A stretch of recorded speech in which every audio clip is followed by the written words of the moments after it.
910 তাই না? কোনো মিল আছে?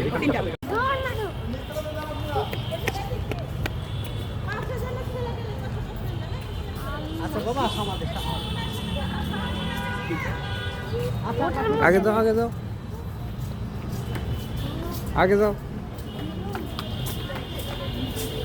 ভাই আপনাদের কজন আছে? 3 জন না? 3 জন লেন, টোটাল 7 জন। আচ্ছা যাক বাচ্চাটা যায়। কয়জন আছে? 7 জন 7 জন।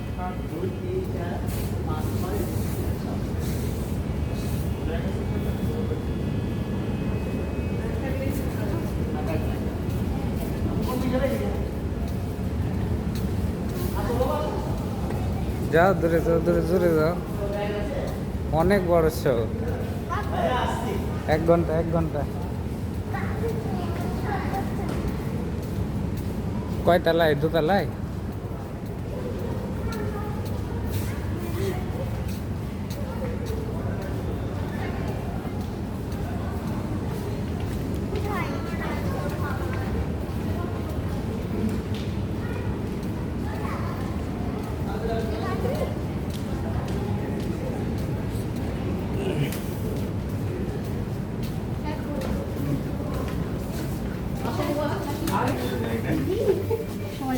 এখন তো টিকিট আর এন্ট্রি টিকিট লাগবে না। সমস্যা নাই, পুরো দিন আমার এটা তো দেখছি ভাই। সবচেয়ে বড় 200 একবারে দেখে নিতে হবে, তাহলে খরচ কম।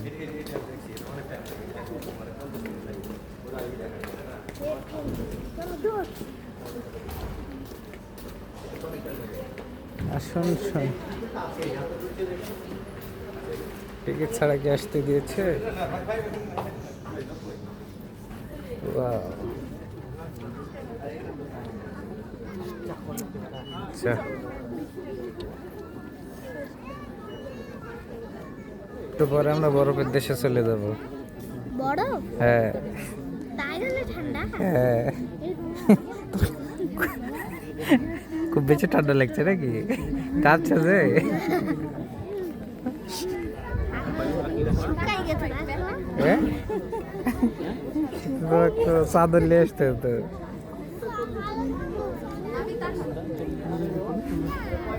মহাকাল মাঝে আমাদের গ্রহ কিংবা নিজেদের অস্তিত্বের পেছনে বরফের ভূমিকা অপরিসীম, যা আমরা কেবল বুঝতে শুরু করেছি।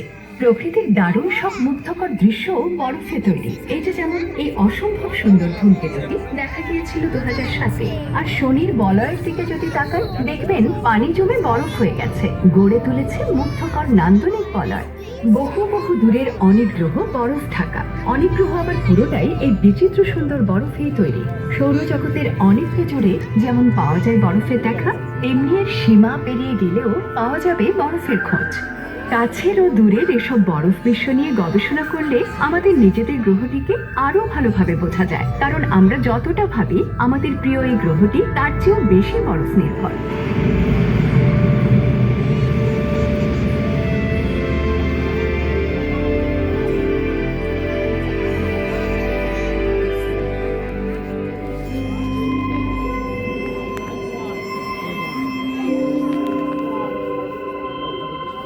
মঙ্গল থেকে তাকান, দেখবেন পৃথিবীটাকে রাতের আকাশে এক উজ্জ্বল নক্ষত্র বলে মনে হচ্ছে।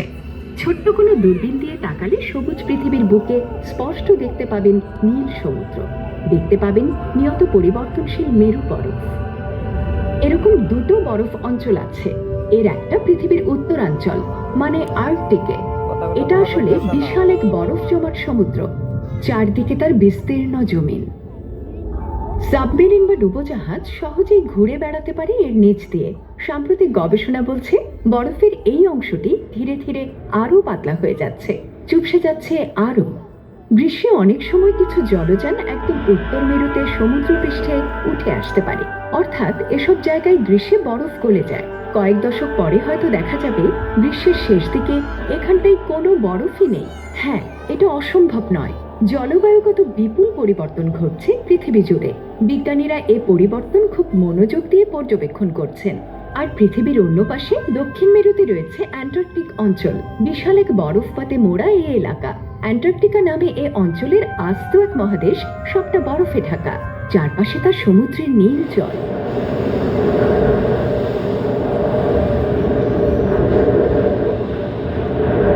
এই বরফ অঞ্চল অবিভক্ত, আর এখানে বয়ে চলেছে শক্তিশালী বায়ু প্রবাহ। সব মিলে এটি বিশ্বের অন্যতম ভয়ঙ্কর এক সমুদ্রপথ।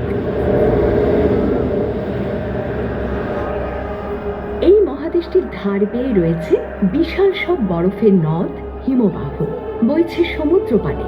এখানে একতাল তুষার চাদরের নিচে লুকিয়ে আছে পৃথিবীর অনাবিষ্কৃত জমিনের শেষাংশটুকু। মাঝে মাঝে বিপুল বরফের নিচ থেকে উঁকি দেয় পর্বতমালা কিংবা আগ্নেয়গিরি। আমাদের মনে করিয়ে দেয় ভূতাত্ত্বিক নান্দনিক অদ্ভুত সব বৈচিত্র্য লুকিয়ে আছে ওই বরফের নিচে। বিশেষ ধরনের যন্ত্র দিয়ে 2.5 কিলোমিটার বরফ খুঁড়ে মানুষ উঁকি দিতে চেষ্টা করেছে এই হারানো পৃথিবীর গভীরে। যুক্তরাষ্ট্রের আকারের বিশাল এক মহাদেশ রয়েছে সেখানে। আছে সারি সারি পাহাড়, পর্বত, হ্রদ ও নদী।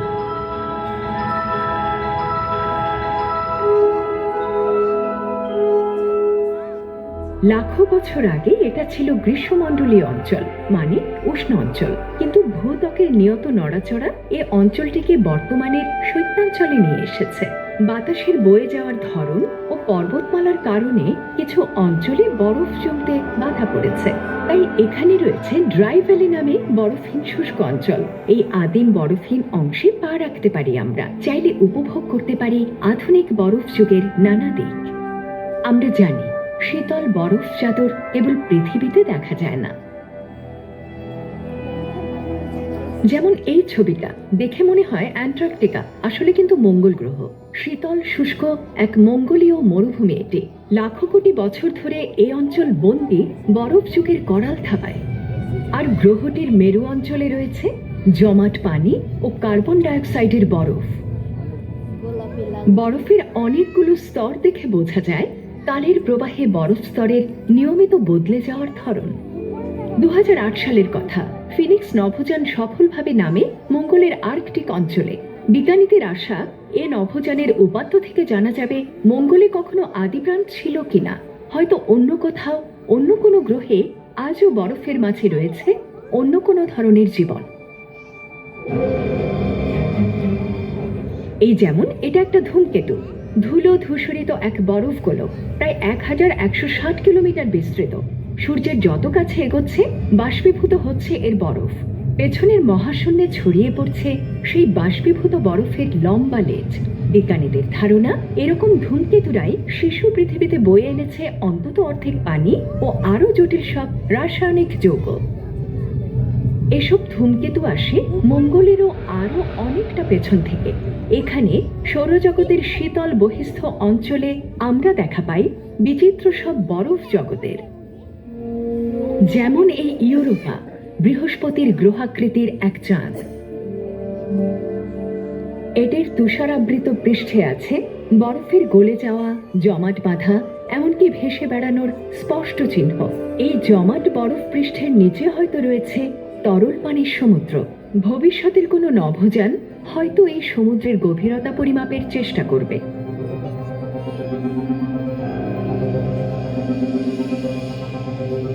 এরকম আরেকটি বরফ জমাট চাঁদ শনির উপগ্রহ এনসেলাদাস। ক্যাসিনি নভোযান এটির দক্ষিণ মেরুতে বাষ্প উদ্গীরণকারী দারুণ সব ঝর্ণার দুর্দান্ত কিছু ছবি তুলেছে। ইউরোপা থেকে ছোট এ চাঁদের ভেতরটুকুও হতে পারে তরল। এসব ঝর্ণা ইঙ্গিত করে কোনো না কোনো কারণে গ্রহটির ভেতরটুকু বাষ্প উৎকীর্ণের মতো যথেষ্ট উষ্ণ। আরও রহস্যময় হল টাইটান, আকারে বুধ গ্রহের সমান শনির চাঁদ। আমরা এর মিথেন মেঘের মধ্য দিয়ে নামছি হাইগেন্স ল্যান্ডারে করে। পৃথিবীর আদিকালের মতো এর বর্তমান দশা, তবে হিম শীতল। পৃথিবীর ভেতরের অনেকাংশ পাথরে, টাইটানে সেই পাথরের জায়গা নিয়েছে বরফ। পুরো উপগ্রহটি জুড়ে আছে তুষার পর্বত, বরফের আগ্নেয়গিরি এবং মিথেনের তুষারপাত। অনেকটা অঞ্চল জুড়ে আছে প্রাকৃতিক গ্যাসের হ্রদ। এই রাসায়নিক তরল সম্ভবত ভবিষ্যতের অনুসন্ধিৎসুদের জন্য বুকের মাঝে লুকিয়ে রেখেছে দারুণ সব আবিষ্কার। আরেক চন্দ্রদানু ট্রাইটন, নেপচুনের চাঁদ। এটির বরফ পৃষ্ঠে ঝর্ণা দেখা যায়, ছিটকে বেরোনো পানি উঠে যায় 9 কিলোমিটার পর্যন্ত। বিচিত্র কোনো কৌশলে ট্রাইটন পৃষ্ঠ এই উষ্ণ জলধারাকে ছুঁড়ে দেয় প্রায় 90 ডিগ্রি কোণে। আমাদের সৌরজগতে বরফ বিশ্বের সংখ্যা আসল গ্রহরাজির চেয়ে অনেক অনেক বেশি। আর এসব বিশ্বে আমরা যা আবিষ্কার করেছি তা আমাদের চমকে দিয়েছে। জানা গেছে মৃত শীতল জড়বস্তুর চেয়ে বরফ আসলে অনেক সক্রিয়। এসব বিশ্ব নিয়ে গবেষণা করে জানা গেছে অনেক কিছু। আমরা বুঝতে পেরেছি আমাদের গ্রহটি ও আমাদের অস্তিত্বের পেছনে রয়েছে বরফের বড় ভূমিকা। এখন আমরা জানি গত কয়েক মিলিয়ন বছরে পৃথিবী নিয়মিত হারে শীতলকালের মধ্য দিয়ে গেছে। এই শীতলকালীন সময়টাকে ইংরেজিতে বলে আইস এজ, মানে বরফ যুগ। প্রতি 100,000 বছরে একবার করে এরকম বরফ যুগ নেমে এসেছে পৃথিবীর বুকে। বর্তমানে আমরা দুটো বরফ যুগের মাঝে কিছুটা উষ্ণ সময় কাটাচ্ছি। সাম্প্রতিক বছরগুলোতে এই উষ্ণতার হার বাড়ছে প্রচণ্ডভাবে। সম্ভবত এতে বড় ভূমিকা রাখছে মানুষ। পৃথিবীর মোট বরফের প্রায় 10% আছে গ্রিনল্যান্ডে, বাকি বেশিরভাগটুকু আছে অ্যান্টার্কটিকায়। এই বরফ খুঁড়ে নিচে নামা যেন এক ধরনের সময় ভ্রমণ। হাজার বছর ধরে পড়তে পড়তে জমেছে, গড়ে তুলেছে আজকের বিপুল বরফ অঞ্চল। বরফের সিলিন্ডারকে ইংরেজিতে বলে কোর। এ ধরনের কোর সংগ্রহ করেন বিজ্ঞানীরা, গবেষণা করেন এবং জমিয়ে রাখেন সংরক্ষণাগারে। এই যেমন এই ঘরটা, এখানে সংরক্ষণ করা হয় বরফের কোর। প্রতি স্তর বরফ যেন এক একটি টাইম ক্যাপসুল। এতে থাকে নানা ধরনের গ্যাস, বিভিন্ন ধরনের পদার্থ। এগুলো আমাদের বলে এরা যখন মাটির বুকে জায়গা করে নিয়েছিল ঠিক কেমন ছিল সেই সময়কার তাপমাত্রা ও বায়ুমণ্ডলের গঠন। শক্তিশালী এক রেকর্ড বইয়ের মতো এগুলো। এসব বইয়ের পাতায় পাতায় বরফের শ্বেতসূত্র কালিতে লেখা আছে শত সহস্র বছরের অজানা ইতিহাস। অ্যান্টার্কটিক আইস কোরের কথা যদি বলি, এরা রেকর্ড জমিয়ে রাখে বিশালাকৃতির এক বারকোডের মতো। প্রায় 4 লাখ বছরের ইতিহাস জমা আছে এরকম এক একটি কোরের মাঝে। এই সময়কালের তাপমাত্রা কেমন ছিল সেটা জানতে পারি আমরা। পড়তে পারি কার্বন ডাই অক্সাইডের পরিমাণ এই বিস্তীর্ণ সময়কালে কেমন ছিল, কিভাবে বদলে গেছে দিনে দিনে। মাটির স্তর থেকে পাওয়া সমুদ্র পৃষ্ঠের নানা তথ্যের সঙ্গে এসব তথ্য তুলনা করে সেই সঙ্গে বদলে যায় এসব তথ্য। তবে এটুকু স্পষ্ট বোঝা যায় শিল্প বিপ্লবের সময় থেকে কার্বন ডাই অক্সাইডের পরিমাণ বাড়তে শুরু করেছে প্রবলভাবে, বাড়ছে আজও। একই সঙ্গে বিজ্ঞানীরা রেকর্ড করেছেন এর পাশাপাশি পাল্লা দিয়ে গলেছে গ্রিনল্যান্ড ও আর্কটিক সমুদ্রের বরফ। প্রমাণ আছে স্পষ্ট। ফি বছর ঋতু পরিবর্তনের কারণে আমরা দেখতে পাই কি হারে বাড়ে কমে মেরু বরফের পরিমাণ। উপাত্ত প্রমাণ থেকে দেখা যাচ্ছে স্পষ্ট মেরু বরফ পাতলা হয়ে যাচ্ছে দিনে দিনে। প্রতি বছর গ্রীষ্মের দৈর্ঘ্য বাড়ছে আর পাল্লা দিয়ে পূর্ণ বুলডোজারগুলোর একটি। মানুষের ইতিহাসে বরফের মতো আর কিছু পৃথিবীর আকৃতি গড়ে দেয়নি, এতটা ভূমিকা রাখেনি পুরো গ্রহটির জলবায়ুর চালিকা শক্তি হিসেবে। এখানে বিশাল এক গ্লেসিয়ারের নিচে আমরা দেখছি বরফকে এর সবচেয়ে শক্তিশালী রূপ। দেখছি জন্ম নিচ্ছে একটি আইসবার্গ, হিমশৈল।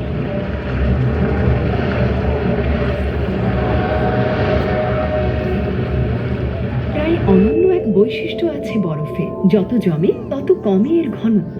আর বরফ তাপ প্রতিফলিত করে বায়ুমণ্ডলের প্রতি।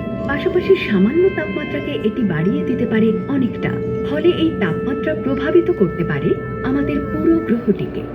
এটা বরফ বা অ্যাম্প্লিফায়ারে।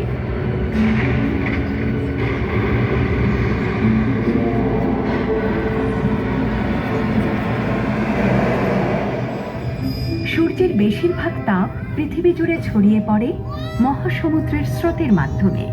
উষ্ণ বিষুবীয় স্রোত এই তাপ বয়ে নেয় মেরুর দিকে আর ফিরে আসে অতল গভীরের শীতল লবণিকটা। ফলে বদলে গেছে ভ্রমণের ধরন। কুকুর টানা স্লেজ গাড়ির জায়গা দখল করে নিয়েছে নৌকা। ছোট এই চিহ্ন ইঙ্গিত করছে বড়সড় পরিবর্তনের। শুধু প্রকৃতি নয়, দেখা যেতে পারে রাজনৈতিক ও অর্থনৈতিক পরিবর্তনও। এর প্রভাব পড়তে পারে পৃথিবীর বেশিরভাগ অঞ্চলে। পৃথিবীর নিজ কক্ষপথে ঘুরে চলার সময় প্রতিবার অতি সামান্য পর্যায়বৃত্তিক পরিবর্তন হয়। এই সামান্য পরিবর্তন 1 লাখ বছরের পরিক্রমায় ভয়ঙ্কর রূপ নেয়। প্রচণ্ড শীত নেমে আসে পৃথিবীর বুকে। হ্যাঁ, এরই নাম আইস এজ, মানে বরফ যুগ। প্রায় 20,000 বছর আগে শেষ বরফ যুগে উত্তর আমেরিকা ও ইউরোপের উত্তরাংশের বিশাল এলাকা ঢাকা ছিল বরফের চাদরে। আজ যেখানে নিউ ইয়র্ক শহর, একসময় সেখানে ছিল বরফের 1 কিলোমিটার পুরো স্তর। সে বরফ যুগে ব্রিটিশ দ্বীপপুঞ্জের 2/3 ছিল পুরো বরফে ঢাকা।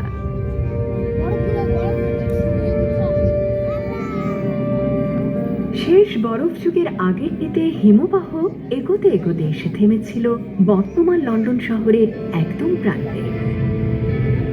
এমনকি সাম্প্রতিক বরফ যুগে এত পানি আটকে ছিল বরফের বুকে যে সমুদ্রপৃষ্ঠ আজকে আর আকাশের বুকে নক্ষত্ররাও ঘুরে চলে দিগন্তে একইভাবে চক্রাকারে। কখনো আবার উজ্জ্বল আলোয় ঝলসে ওঠে আকাশ, একে বলে মেরু জ্যোতি।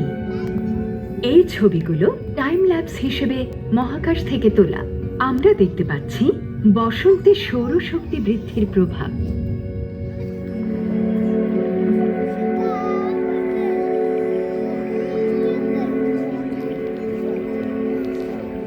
তুষার ও বরফ গলে গেছে, নতুন সবুজের চাদরে ছেয়ে গেছে চারপাশ।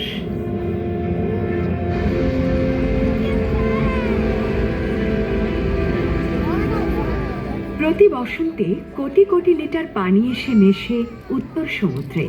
জলবায়ুর প্রচণ্ড পরিবর্তনে যদি বদলে যায় এসব চক্র, যাদের জীবিকা নির্ভরশীল এই সমুদ্র ও ভূমির ওপর, কি হবে তাদের? উত্তরে গ্রীষ্মে আবার উত্তর মেরু হেলে পড়ে সূর্যের দিকে, ফলে মেরুর কাছে এর মানে হলো কখনো সূর্যাস্ত হয় না। চক্রাকারে ঘুরপাক খায় মেরুর আকাশে পৃথিবীর ঘূর্ণনের সঙ্গে সঙ্গে।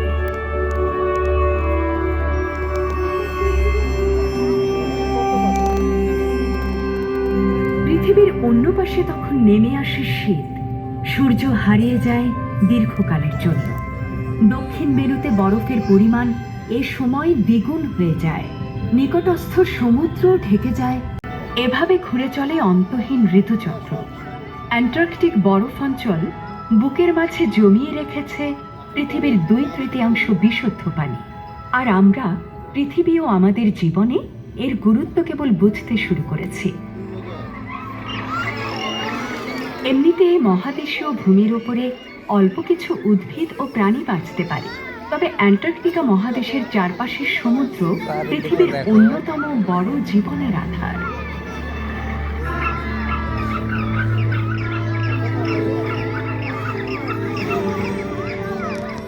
অ্যান্টার্কটিকার যে প্রাণীটি সবচেয়ে পরিচিত তার নাম পেঙ্গুইন, তবে সবচেয়ে বেশি দেখা যায় ক্রিল। এটি একাধারে সবচেয়ে গুরুত্বপূর্ণও বটে।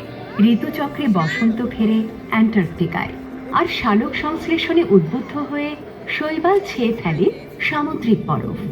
গ্রীষ্মের তাপদাহ যখন এ বরফ গলিয়ে ফেলে, তখন বরফের গায়ে জমা শৈবাল ছড়িয়ে পড়ে সমুদ্রের জলে। ক্ষুদে ক্রিলেরা এই শৈবাল খায়। এভাবেই চমৎকার এই প্রাণীগুলো টিকিয়ে রাখে অ্যান্টার্কটিকার খাদ্য শৃঙ্খলা। খোলসযুক্ত ক্ষুদে এসব প্রাণীর দৈর্ঘ্য মাত্র কয়েক সেন্টিমিটার। বৈচিত্র্যময় সিল, তিমি, পাখি ও পেঙ্গুইনের দল এদের খেয়ে বাঁচে। গবেষণায় দেখা যাচ্ছে সাম্প্রতিককালে ক্রিলের সংখ্যা কমে যাচ্ছে আশঙ্কাজনক হারে। ধীরে ধীরে বাড়ছে অ্যান্টার্কটিকার তাপমাত্রা, কমছে বরফ।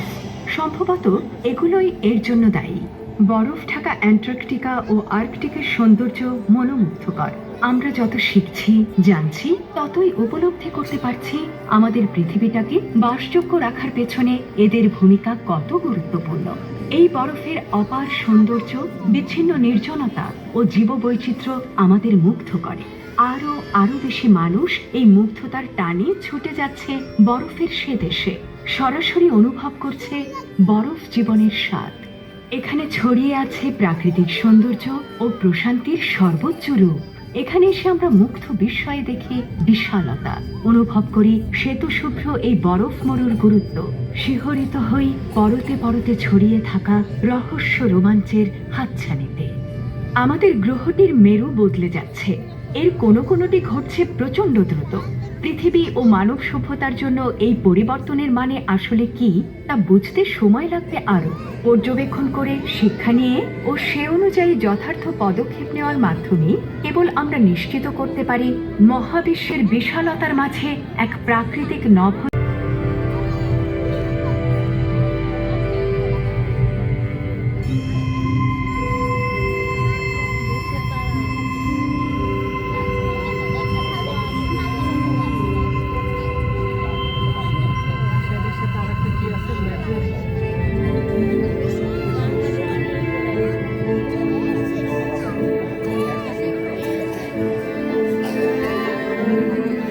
এই বাচ্চারা, এই তোমরা দৌড়াদৌড়ি করো। ওখানে ওটা যাত্রীদের ছুড়ে দেয় সৌরযানে। পানি হোক বা গ্রহের বায়ুমণ্ডল, এমনকি মহাশূন্যের ভ্যাকুয়ামের মধ্য দিয়েও ছুটতে পারে এটি। নিজেদের জন্য আমি সেই ভ্রমণ নিয়ে এই মুভিটা বানিয়েছিলাম। রোমাঞ্চকর এক অভিজ্ঞতা, এতটা আমরা ভাবিওনি। আশা করি তোমাদেরও দেখে ভালো লাগবে। ও ভালো কথা, কখনো বেশি ভয় লাগলে চোখ বন্ধ করে নিতে পারো কয়েক সেকেন্ডের জন্য, তবে ঘুমিয়ে পড়ো না যেন। মজা আসবে। মাদে চাঁদের কাছাকাছি পৌঁছেও আমাদের কোনো ধারণাই ছিল না কি বিশাল চমক অপেক্ষা করে আছে আমাদের জন্য। আমরা তখনও মুগ্ধ চোখে উপভোগ করছি চাঁদের বিশাল সব খাদ আর পর্বতমালা।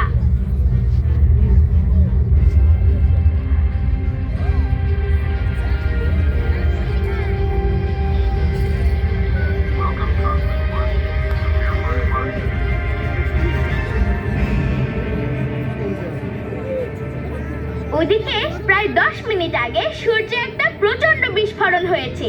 সেই বিস্ফোরণে নির্গত কণাগুলো ঠিক আমাদের যাত্রা শুরুর মুহূর্তে এসে পৌঁছাবে চাঁদে। আমাদের নভোযান রোলার কোস্টার কেন্দ্রে নেমে পড়ল, আর সাথে সাথে শুরু হয়ে গেল আমাদের মহাশূন্য ভ্রমণ। শুরুটা হয়েছিল একদম সাধারণ ভ্রমণের মতোই, কিন্তু চাঁদেতে কোনো বায়ুমণ্ডল নেই, তাই দ্রুতই আমরা প্রচন্ড গতিতে ছুটতে লাগলাম। খেলা শুরু। ওয়াও, এই তো সেই আলোক টানেল। এটারই তো আমাদের সৌরজগতে ছুড়ে দেওয়ার কথা, কিন্তু টের পেলাম একটু বেশি সময় লাগছে। আমরা যেন মহাকাশে অনেকটা দূরে কোথাও ছুটে যাচ্ছি, কিন্তু কোথায়? সেই সৌর বিস্ফোরণ আমাদের আলোক টানেলটাকে বাঁকিয়ে দিয়েছে, আর আমরা হারিয়ে গেছি আন্তঃগ্যালাক্সি মহাশূন্যে। নিশ্চিত এটা কোনোভাবেই আমাদের সৌরজগৎ না। আমরা প্রচন্ড গতিতে ছুটে যাচ্ছিলাম বিপুল পরিমাণ কণা ছুড়ে দিতে থাকা বিশাল এক গ্যালাক্সির দিকে। সাথে সাথেই বুঝে গেলাম আমরা ওটার কেন্দ্রের অতি ভারী কৃষ্ণ গহ্বরটির দিকে ছুটে যাচ্ছি। এই পথ ধরে ছুটে গেলে আমরা হারিয়ে যাব চিরতরে। আরো কাছে এগিয়ে যেতে যেতে আমি জরুরি প্রতিমহাকাশীয় পাস চালু করে দিলাম আর সরে গেলাম নতুন একদিকে। যাক বাবা, বাঁচা গেল।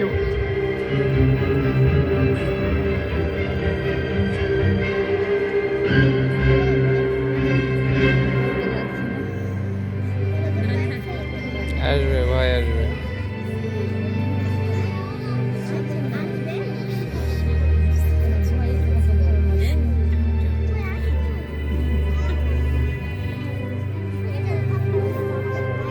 দ্রুতই দেখলাম আমরা পেরিয়ে যাচ্ছি ওয়ার্লপুল গ্যালাক্সি, বিলিয়ন বিলিয়ন সূর্য তারার এক বিপুল সমাহার।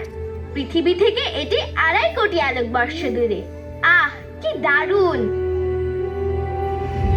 আমরা নিজেদের গ্রহে ফিরছি নাকি চলে যাচ্ছি মহাকাশের আরো গভীরে?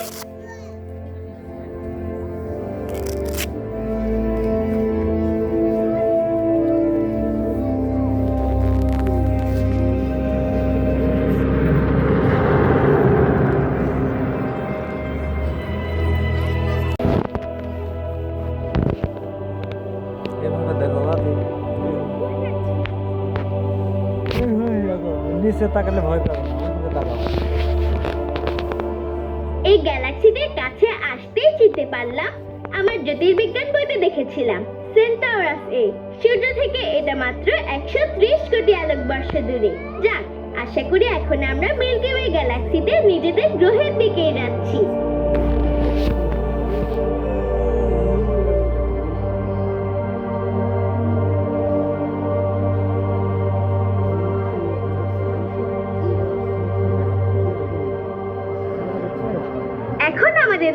ছুটছে আরেকটি গ্যালাক্সির মধ্য দিয়ে।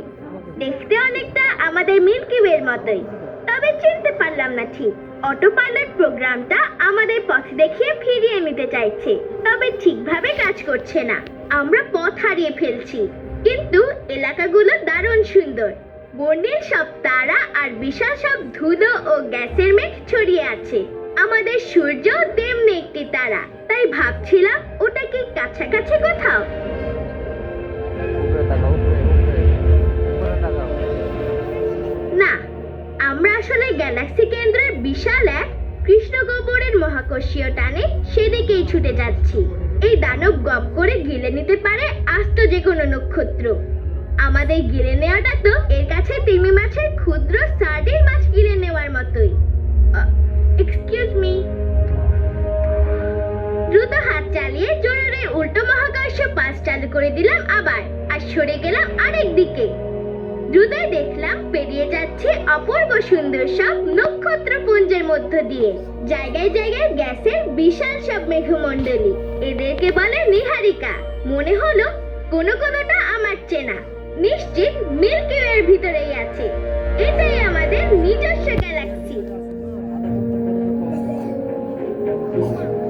মজা বুঝতে পারছো?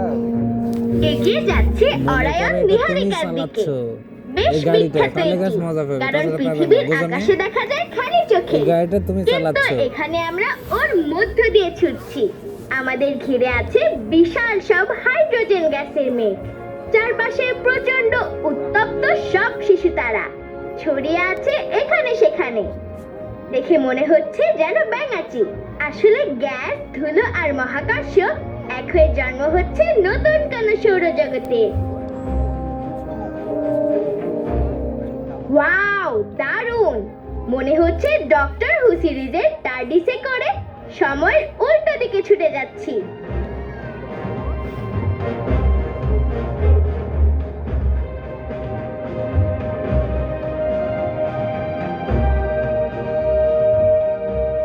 পাঁচ থেকে 600 কোটি বছর আগে সূর্য যখন প্রথম আলো ছড়াতে শুরু করে, তৈরি হতে থাকে গ্রহেরা। আমাদের সৌরজগতেও তখন এমনটাই হয়েছিল।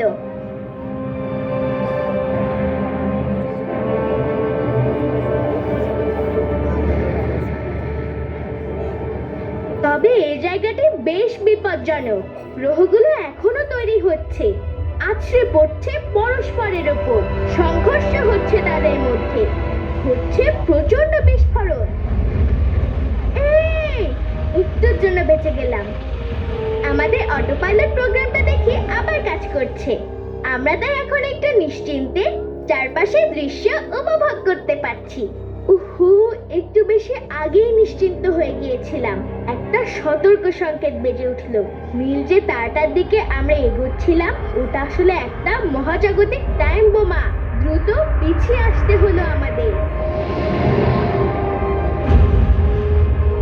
সূর্যের চেয়ে অনেক ভারী কোনো তারা যখন জীবনের শেষ পর্যায়ে পৌঁছে, তখন এমনটাই ঘটে, তারাটা বিস্ফোরিত হয়।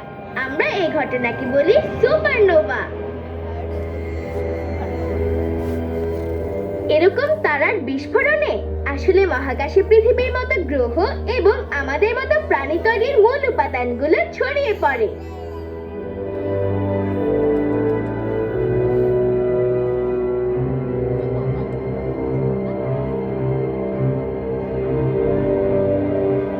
কি সুন্দর না? এটা একটা গ্রহীয় নীহারিকা। না, নামে গ্রহীয় আছে মানেই এর সাথে গ্রহের কোনো সম্পর্ক আছে তা নয়। আসলে আমাদের সূর্যের মতো তারাদের জীবনের শেষ পর্যায়ে এটা। শত কোটি বছর ধরে এই তারাদের গ্যাস ছড়িয়ে পড়ে চারপাশের মহাকাশে, গড়ে তোলে অপূর্ব সুন্দর এসব বুদবুদ। ভাগ্যিস আমাদের সূর্যের মতো নক্ষত্রেরা বিস্ফোরিত হয় না।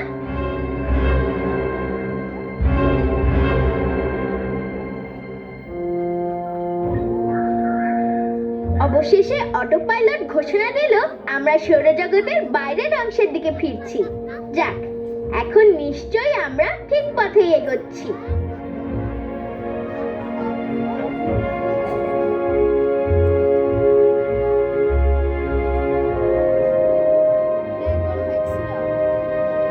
অল্পক্ষণ পরে আমরা পেরোতে লাগলাম নেপচুন ও ইউরেনাসকে। দুটোই মূলত হাইড্রোজেন, হিলিয়াম আর মিথেনের 50,000 কিলোমিটার বিস্তৃত বিশাল গোলক। প্রতিটিরই অনেকগুলো চাঁদের মতো উপগ্রহ আর রিং আছে। আর এই হলো আসল লর্ড অফ দ্য রিং, মানে রিং এর মালিক শনি। আমরা এই সময় রিং এর ভেতরের দিকে চলে গিয়েছিলাম, যে মূলত হাইড্রোজেন ও হিলিয়ামের বিশাল এক গ্যাস গোলক। শত শত পৃথিবী এঁটে যাবে এর মাঝে, এত বড়।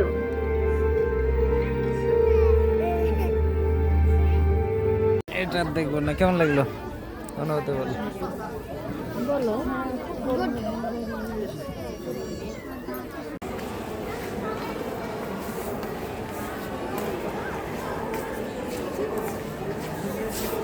হ্যাঁ মাদে, বর্ণনা করো কোনটা কি?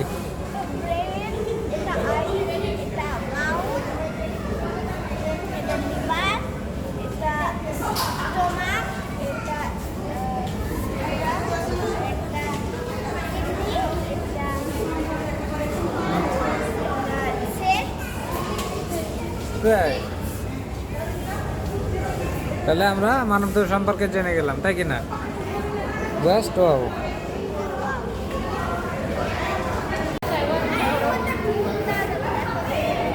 হ্যাঁ যাও।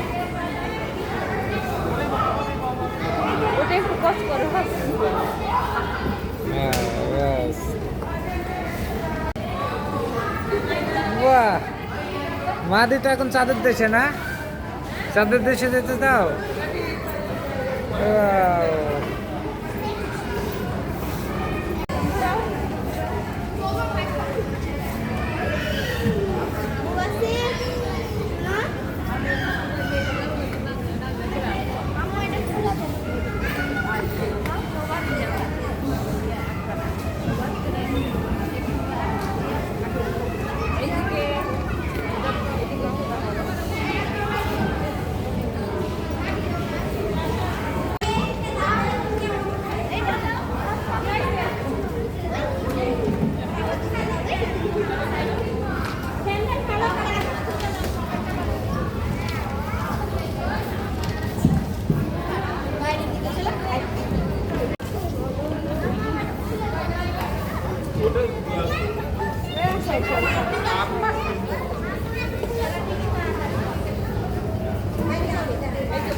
হ্যাঁ, এটা মনে করো কি করছো, স্ট্যান্ড দিচ্ছ। স্ট্যান্ড দাও, স্ট্যান্ড দাও, ওরা থাকো।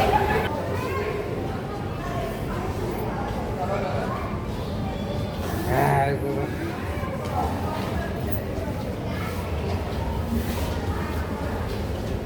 ভাত তো খেয়ে নেবে। তুমি বাঘের মাথার কাছে চলে যাও।